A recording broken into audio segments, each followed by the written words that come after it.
Jadi selalu ada fakta dan selalu ada solusi.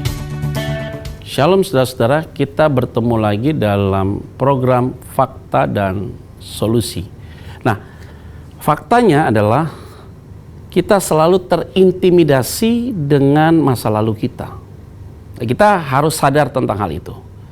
Nah, siapapun saudara dan saya, kita sering sekali dihantui terintimidasi dengan masa lalu itu. Nah, bagaimana solusinya? Solusinya adalah untuk kita supaya lepas dari intimidasi masa lalu itu, yaitu kita harus sadar dulu saudara bahwa hidup ini ada 3 fase, masa lalu, masa sekarang, dan masa yang akan datang. Nah, kalau kita ada di fase masa hari ini saudara, yaitu di masa sekarang yang kita jalankan hari ini, saudara harus tahu bahwa saudara punya masa lalu. Itu penting.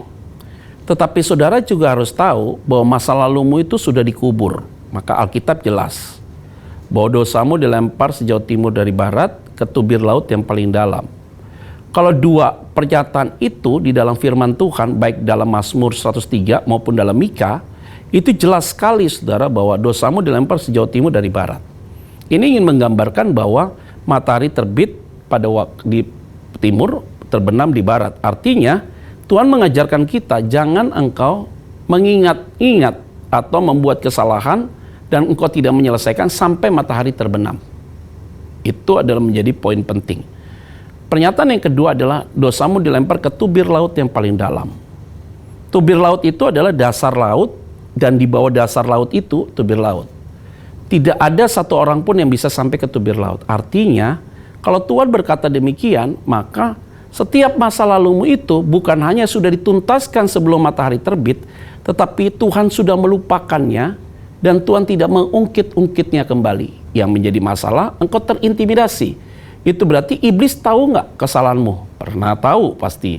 Dan karena dia terlibat dalam kesalahanmu di masa lalu, iblis mengingatkan kamu kembali saudara untuk membuat lemah imanmu. Sehingga kita susah untuk bangkit, mengalami satu terobosan dalam kehidupan spiritual. Terus terintimidasi. Inilah yang Paulus katakan duri dalam daging saudara. Jadi duri dalam daging ini Paulus minta berulang-ulang kali agar duri ini keluar, tidak keluar-keluar. Maka Paulus bilang, cukuplah kasih karunia ini bagimu. Justru dalam kelemahanlah kuasaku semakin sempurna. Nah, memang Tuhan izinkan itu terjadi supaya kita sadar saudara bahwa kita ini adalah orang yang harus terus membuat satu kehidupan tiap hari menjadi lebih baik. Jadi masa lalu itu sengaja mengintimidasi kita, tetapi di saat bersamaan Tuhan memakai intimidasi itu untuk melihat kualitas daripada iman kita. Nah, saudara-saudara, ini penting sekali.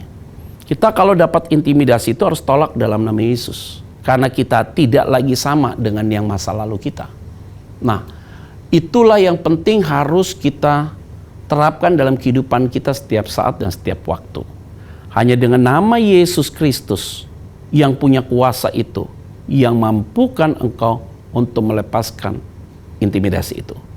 Biarlah ini menjadi satu pegangan bagi saudara untuk engkau bisa lepas dari intimidasi masa lalu. God bless you.